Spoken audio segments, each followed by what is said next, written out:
Salut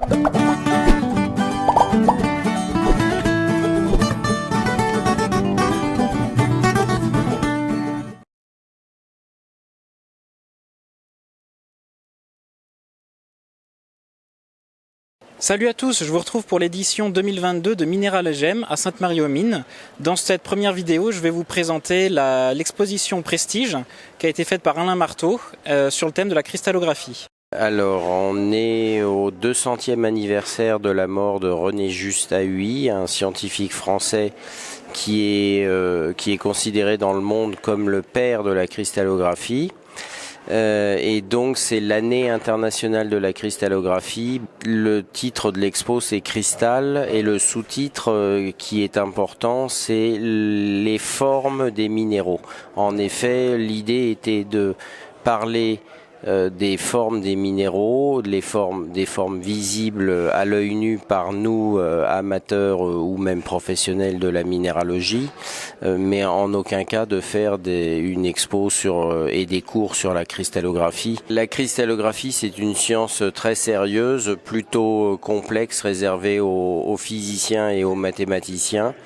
C'est pas très visuel en plus, hein. Ça se passe dans le monde de l'infiniment petit ou du théorique du calcul, mais par contre c'est pourtant quelque chose qu'on utilise dans la vie de tous les jours, hein. On est entouré on fait de la cristallographie tous les jours sans le savoir. Donc dans cette exposition on montre aussi bien des minéraux appartenant aux différents systèmes cristallins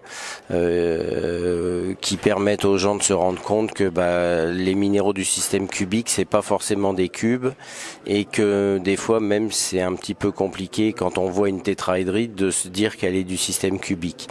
Mais on montre aussi des goniomètres anciens qui appartiennent à l'université de Strasbourg, des modèles cristallographiques anciens avec des séries en verre et collés par des papiers qui ont été construits en 1873 et qui sont relativement uniques, des modèles en bois assez anciens également. Et puis on montre donc évidemment toutes sortes de minéraux, des macles, des pseudomorphoses.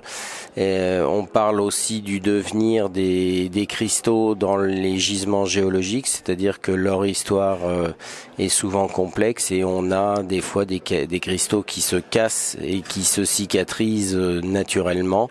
Donc ça, on en parle en montrant de très beaux exemples dans certaines vitrines. On parle de la corrosion qui aussi perturbe fortement parfois les formes visibles des cristaux. On a donné la parole à des jeunes, notamment au groupe Facebook Young Mineral Collector ou à une jeune rémoise de 28 ans, Marion Copera.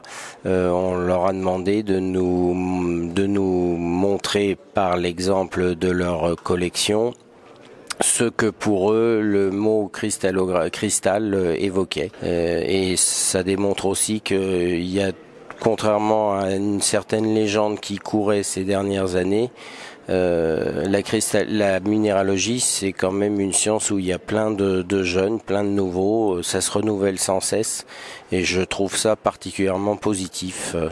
Bon, j'ai toujours eu un petit faible pour les minéraux locaux du massif vosgien et particulièrement ceux de Sainte-Marie-aux-Mines. Je trouve aussi que l'histoire de la minéralogie de Sainte-Marie-aux-Mines, elle est très importante sur le plan du développement de la spéléominière, puis de l'archéologie minière, sur le plan de la recherche géologique et minéralogique dans les années 70 et même un petit peu avant. Et c'est le point de départ de la 3e bourse du monde et la plus exotique d'après les grands collectionneurs et grands marchands du monde entier. Moi, j'adore particulièrement ce grand spécimen de chalcopyrite de la mine Engelsbourg, donc filon Saint-Jean Neuenberg à Sainte-Marie-aux-Mines, qui maintenant se trouve être l'actuelle mine touristique Tellure, dont je vous recommande la visite évidemment, et en plus il y a tout un tas de